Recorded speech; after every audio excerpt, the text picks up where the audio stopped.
Assalamualaikum warahmatullahi wabarakatuh and hello everyone. My name is Abdul Karim alias from University Science Malaysia. Welcome to this video series on the topic of engaging learners in online session. You can find the link to the module in the video description below.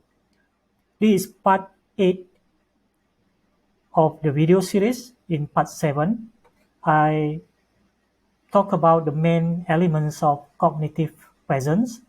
I have defined what is cognitive presence and are the elements of cognitive presence. Cognitive presence is one of the three elements in the community of inquiry theoretical framework for engaging online learners. So, in order for the course designer to design for cognitive presence, the key to design cognitive presence in our online course is by designing some learning activities for cognitive engagements, where the activities are focused more on the higher order thinking in the Bloom taxonomy. So I'll be showing you some of the examples of learning activities that you can use. So you can find in the module here, I have task 1 until task 13 here.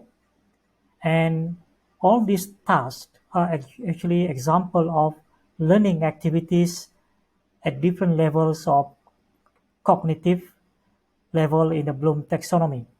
But mainly, most of these activities are actually aimed for higher order thinking. So let's look at one by one very briefly.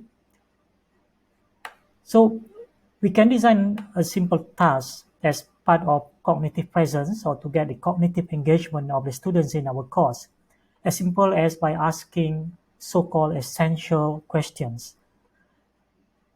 Asking questions is actually a simple thing to do, but in order to make it very effective, we have to learn how to do it properly. So I would encourage you to learn more by how to design good questions to get deep student engagement, to get good cognitive engagement of our students. So this is one of the books that is I really like to use as my reference. So I would encourage you also to get this book. So for example here, I give one simple activities here. So I get the students to article, read the article here. So I give the link and make your own critical appraisal.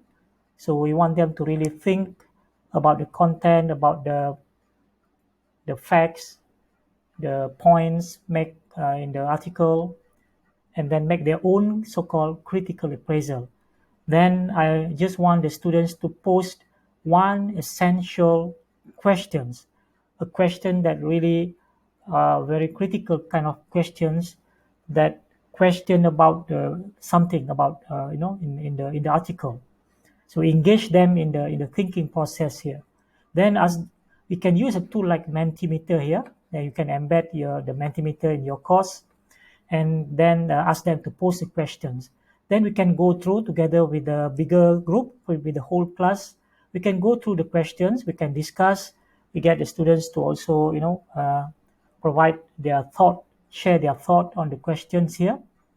And then we can, once we have discussed the questions, we can mark as answered. Then we can go to the next questions, go to the next questions, go to the next question, and so on. So we can spend some time in the class to discuss about the questions that is based on the article here, and the student posts the question here. Then we can engage for the next half an hour or 20 minutes or so to discuss about the questions. And by doing that, the students would uncover the content, learn the concept, learn some of the important facts, principles, whatever that we want them to learn, without us giving a direct lecture or direct instruction, showing our PowerPoint and go through our point one by one. So this is where one of the simple way how we can engage students in the and give the cognitive element of cognitive presence in our course. Another example, after they have read the article, they can also do a summary using a mind map, like what you see in the example here. Okay. So if you want to learn more about questioning or asking questions, check out this link here that I've given in this module to learn more about the technique that we can use to design questioning technique, or to use questioning technique as part of your cognitive engagement, or to get students to engage cognitively. Okay, task number 2 here is reading activity.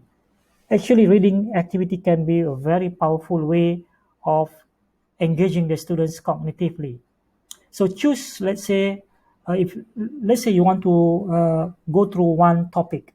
So rather than you give a direct lecture, choose a very good article and give students ample time to read. And this can be asynchronous, or can be, give time during the synchronous session. Give them ample time, enough time to read the article.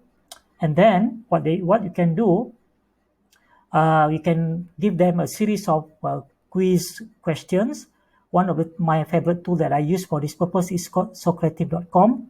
So after they have read the article, they can go to this Socrative.com here. Here, they can log in as a student, and you as a teacher, you can prepare the questions prior to this activity. Then after that, the students can go through the question, and this example of the response.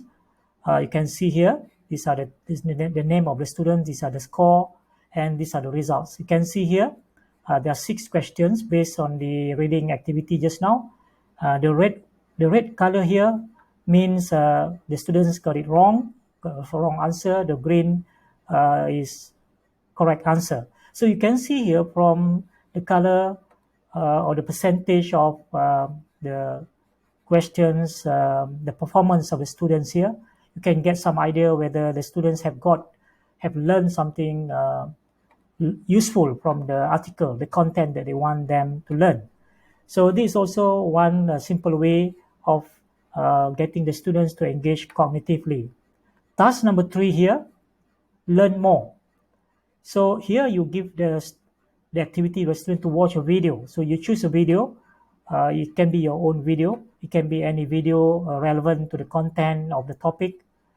Give them this activity. In this case, I use TED-Ed application, which is free.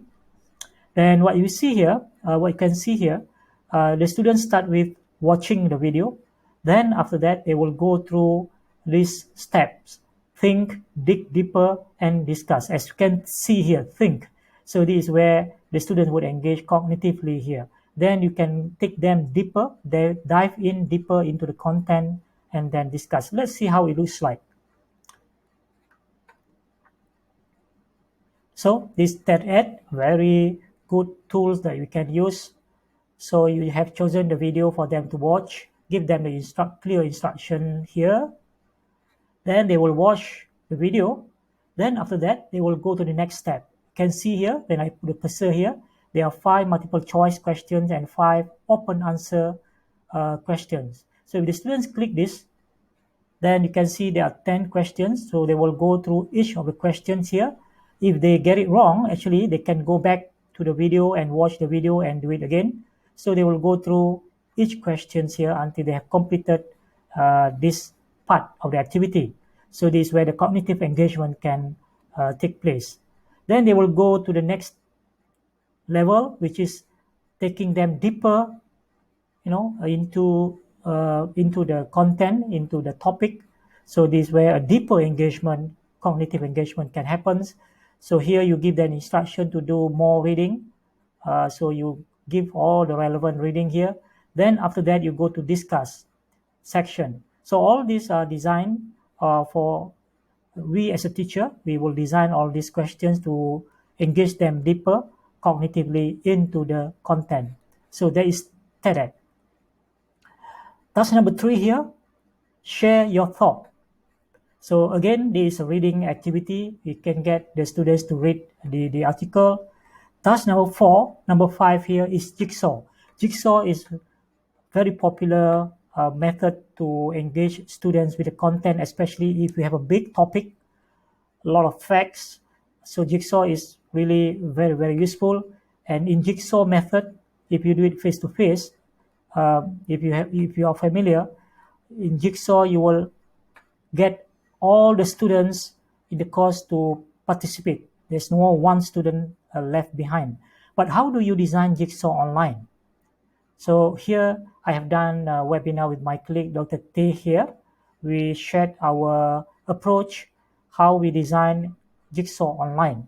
So you can watch this video to learn the details of our approach, the model that we use, the tips, the tricks that we use to design Jigsaw for online course. This is a very, very powerful way to engage students cognitively and to get everyone without exception to participate in the course.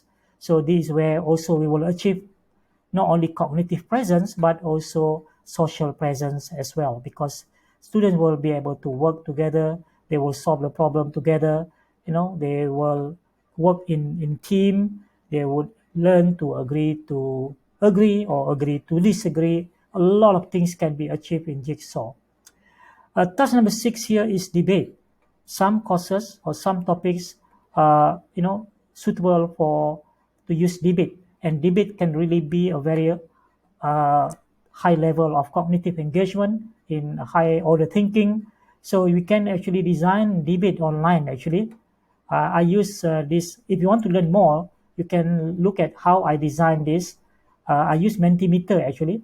I divide the students into group. One group will support the motion or the statement. So I ask the group to debate on this topic here. Then the group who support the statement, they will discuss together, and then they will agree to post some statement to support to support the motion or the topic here. And another group will post using Mentimeter here. They will discuss together after they have agreed the common points that they want to post for to show that they disagree. They will post this in this Mentimeter here. So that's how we can do it. We can do this activity actually asynchronous as well as synchronous. Another way of doing online debate is by using a specialized application for online debate called Kialo here. So I have given you a video here. You can go through the video, watch the video to learn how to use Kialo to do online debate. So online debate is a very good activity that you can use for cognitive engagement and cognitive presence. And of course, there are other tasks here you can go through in this module. Task number 6, scenario-based learning, gamification, simulation are some of the activities that you can use to get online to get an effective cognitive presence or cognitive engagement. So feel free to go through some of the examples here. Scenario-based learning, gamified scenario. These are more difficult to design, but very, very powerful to get a high level of cognitive engagement. And the rest of this are other examples of of learning activities to get students to engage cognitively. So feel free to go the rest of these learning activities here. So I'm just showing some examples that you can use to design for cognitive presence and to get students to engage cognitively. Okay, so I think that's all for now. And don't forget to watch part 7, where I introduce about the meaning of cognitive presence, and to learn what are the different kind of learning activities to get students to engage cognitively. You can just go through all the examples of learning activities in this module here to design for cognitive presence. So that's all for now. In the next video, I will explain the next element in community of inquiry, which is teaching presence to complete the three elements of community of inquiry model. I'll see you in the next video.